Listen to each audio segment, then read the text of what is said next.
इतिहास साक्षी है कि पुण्य भूमि भारत की गाथा भारत की अस्मिता, गौरव और राष्ट्रीय स्वाभिमान के लिए विदेशी आक्रांताओं से संघर्ष की महान गाथा है। बर्बर आक्रांताओं ने भारत की आत्मा पर चोट करने और भारत का अपमान करने के लिए हमारी संस्कृति और आस्था के केंद्रों को ध्वस्त किया। सोमनाथ, काशी, मथुरा और अयोध्या के मंदिरों का तोड़ा जाना आज भी भारत की स्मृतियों में जीवित है। सन 1528 में अयोध्या में भगवान श्री राम के मंदिर का मुगल आक्रांता बाबर द्वारा तोड़ा जाना ऐसी ही एक अक्षम्य घटना थी जिसने सीधे भारत के सम्मान और आत्मा पर चोट की।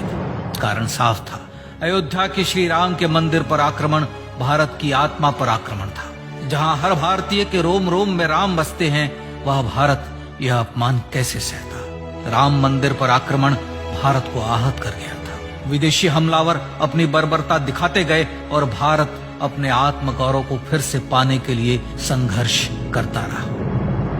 भारत रामलला के जन्म स्थान पर बाबर के नाम पर बने एक ढांचे को देखता और उसे हटाने का संकल्प लेकर शक्ति संजोया करता।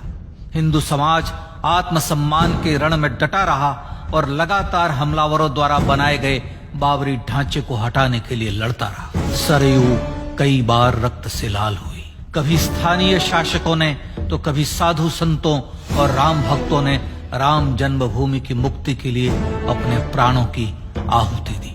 74 बार युद्ध हुए। हम कुछ मोर्चे हारे, पर रण जीतने का संकल्प कभी कम नहीं हुआ। हिंदू समाज तलवारों से रक्त रंजित हुआ, पर उसने हार नहीं मानी। उसका संकल्प अजेय था। 15 अगस्त 1947 को देश की आजादी के साथ सैकड़ों सालों से चले आ रहे इस संघर्ष में नई ऊर्जा और एक नया मोड़ आया। अचानक 23 दिसंबर 1949 को बाबरी ढांचे में श्री राम लला प्रकट हुए। हजारों राम भक्त दर्शन के लिए उमड़ पड़े। तत्कालीन प्रधानमंत्री पंडित जवाहरलाल नेहरू ने उत्तर प्रदेश सरकार को श्री राम लला को विवादित ढांचे से हटाने का आदेश दिया। उत्तर प्रदेश सरकार ने अयोध्या के कलेक्टर को यह काम दिया और यह निर्देश भी कि जरूरत पड़ने पर वे बल का प्रयोग भी करें। अयोध्या के कलेक्टर ने सरकार को उत्तर दिया कि यह नरसंहार के बिना संभव नहीं है, और फिर भी वह ऐसा चाहती है तो किसी दूसरे कलेक्टर से यह काम करवा ले। परिणाम स्वरूप रामलला की मूर्ति वहीं विराजमान रही। विवादित ढांचे को बंद कर दिया गया। केवल पुजारी को सेवा अर्चना के लिए भीतर जाने की अनुमति थी। फिर भी राम भक्त विवादित ढांचे के बाहर से प्रभु श्री राम की आराधना करते रहे। भारत के हिंदू समाज के लिए चुनौतियां और बढ़ गई। मामला अदालत में गया। विपक्षी दलों द्वारा अदालत में भगवान श्री राम के अस्तित्व पर सवाल उठाए गए। उनके अयोध्या में ही जन्म लेने का प्रमाण मांगा गया। भारत का जनमानस अब आहत हो उठा था।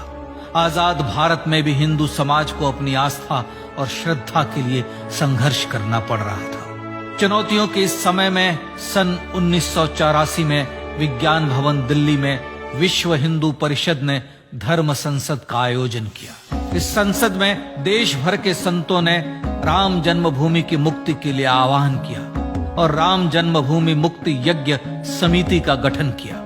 धर्म संसद ने राम जन्मभूमि की मुक्ति और वहां भगवान श्री राम के भव्य मंदिर बनाने के भारत के जनमानस के संकल्प को फिर से दोहराया। विश्व हिंदू परिषद के नेतृत्व में मंदिर निर्माण के लिए पूरे देश में अभूतपूर्व आंदोलन की शुरुआत हुई। श्री राम जन्मस्थली मुक्ति यज्ञ समिति के साथ देश भर में राम जानकी की रथ यात्राएं निकली। राम लीलाओं में राम कथा के माध्यम से भारत का आम जन फिर से जुटा। अब सबके मन में एक ही प्रण था, एक ही लक्ष्य था। अयोध्या में जन्मभूमि पर भगवान श्री राम के भव्य मंदिर का निर्माण। सन 1989 में विश्व हिंदू परिषद द्वारा गांव-गांव से रामशिला पूजन करके अयोध्या भेजी गई। 2,75,000 गांवों से रामशिलाएं अयोध्या पहुंची। भव्य राम मंदिर के शिलान्यास का निर्णय हुआ। पूज्य संत महात्माओं और हिंदू समाज के अन्य प्रमुख नेताओं के निर्णय के अनुसार अनुसूचित जाति के प्रमुख नेता श्री कामेश्वर चौपाल ने 9 नवंबर 1989 को मंदिर निर्माण का पहला पत्थर रखा। राम जन्मभूमि पर मंदिर निर्माण के लक्ष्य की पूर्ति के लिए सन 1990 में सोमनाथ से अयोध्या के लिए श्री लाल कृष्ण आडवाणी ने रथ यात्रा की शुरुआत की। देश में जन भावनाओं का ज्वार उमड़ने लगा। श्री लाल कृष्ण आडवाणी के रथ यात्रा के साथ साथ मंदिर के लिए जन समर्थन बढ़ने लगा और छद्म सेकुलरवाद बेनकाब होने लगा। इस जन आंदोलन को रोकने की तमाम कोशिशें हुई पर सब व्यर्थ हुई।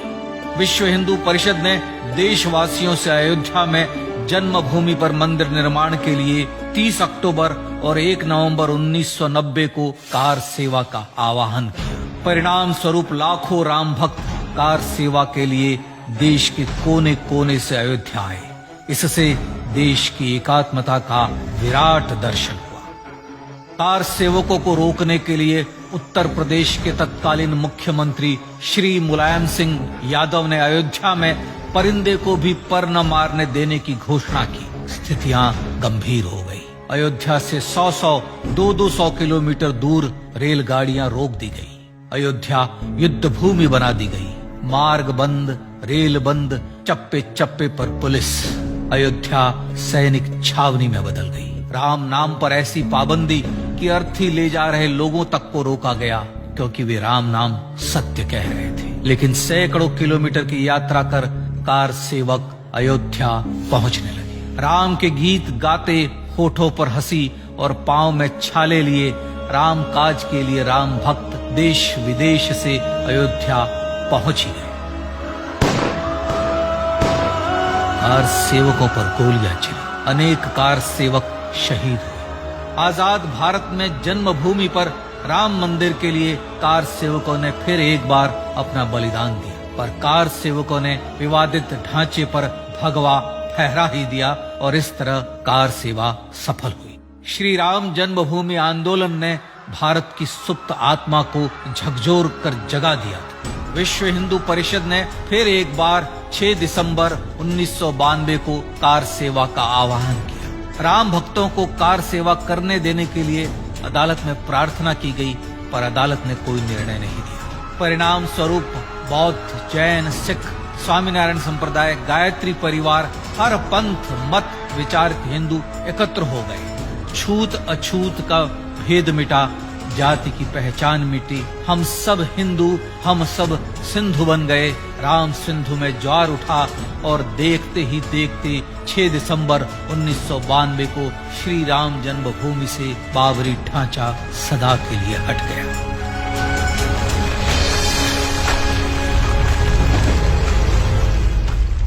यह क्षण शौर्य, न्याय और सत्यमेव जयते का क्षण था।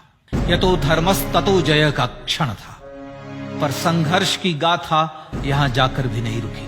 छद्म सेकुलरवादियों द्वारा भारत और भगवान श्री राम के इतिहास को झुठलाने के लिए अदालतों में चुनौतियों का सिलसिला चलता रहा, जो 1950 से चल रहा था।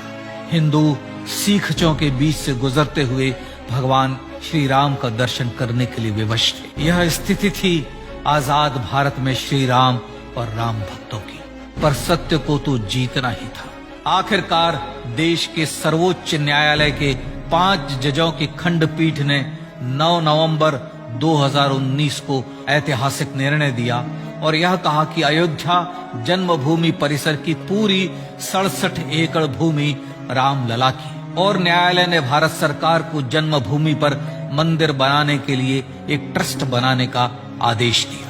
सर्वोच्च न्यायालय के आदेश के अनुसार भारत सरकार ने 5 फरवरी 2020 को श्री राम जन्मभूमि तीर्थ क्षेत्र नाम के ट्रस्ट का गठन किया और राम जन्मभूमि न्यास की भूमि जो सरकार द्वारा अधिग्रहित की गई थी, उसे ही नवनिर्मित न्यास को वापस दे दिया गया। 5 अगस्त 2020 को भारत के प्रधानमंत्री श्री नरेंद्र मोदी ने श्री राम जन्मभूमि तीर्थ क्षेत्र के अध्यक्ष पूज्य महंत नृत्य गोपाल दास, राष्ट्रीय स्वयंसेवक संघ के पूज्य सरसंघ चालक डॉक्टर मोहन भागवत एवं उत्तर प्रदेश के मुख्यमंत्री श्री योगी आदित्यनाथ की उपस्थिति में श्री राम जन्मभूमि पर भगवान श्री राम के भव्य मंदिर के लिए भूमि पूजन कर निर्माण कार्य का शुभारंभ किया। इस तरह लगभग 500 वर्षों से राम जन्मभूमि की मुक्ति के संघर्ष का पटाक्षेप हुआ। अपने आत्मसम्मान और राष्ट्रीय अस्मिता के लिए इतना लंबा संघर्ष विश्व के इतिहास में बेजोड़ है। श्री राम भारत की आत्मा, भारत की परिभाषा, हमारे राष्ट्रीय आदर्शों और जीवन मूल्यों के प्रतिनिधि मर्यादा पुरुषोत्तम हैं, जो हर हिंदू के होठों पर जन्म से मृत्यु तक रहे, बस यही हर हृदय में प्रार्थना होती है। राम भारतीय राष्ट्रीय स्वाभिमान और आसेतु हिमालय से समुद्र पर्यंत तक जन जन को एकात्मता के बंधन में बांधने वाले रक्षा सूत्र है। अयोध्या स्थित श्री राम जन्मभूमि पर बाबर का हमला वास्तव में भारत के स्वाभिमान और राष्ट्रीयता पर हमला था। प्रधानमंत्री श्री नरेंद्र मोदी द्वारा श्री राम जन्मभूमि पर राम मंदिर का पुनः निर्माण न केवल बाबरी मानसिकता का पराभव है, बल्कि संपन्न, सुखी, सुसंस्कृत, सर्वशक्ति संपन्न स्वराष्ट्र का सूर्योदय भी है। यह उस राम राज्य की दिशा में वह कदम है जिसकी अभिलाषा राज राजेंद्र चोल, कृष्णदेव राय, छत्रपति शिवाजी महाराज से लेकर महात्मा गांधी तक ने की थी। अयोध्या में जन्मभूमि पर भगवान श्री राम का मंदिर न सिर्फ राष्ट्रीय गौरव होगा, बल्कि वह श्री राम के आदर्शों का राष्ट्र मंदिर होगा। अब वह महान संकल्प पूरा होने जा रहा है। आइए इस राम यज्ञ, राष्ट्र यज्ञ में जिन ज्ञात और अज्ञात भारतीयों ने अपनी आत्माहुति दी है, उनका पुण्य स्मरण कर उन्हें श्रद्धांजलि दी।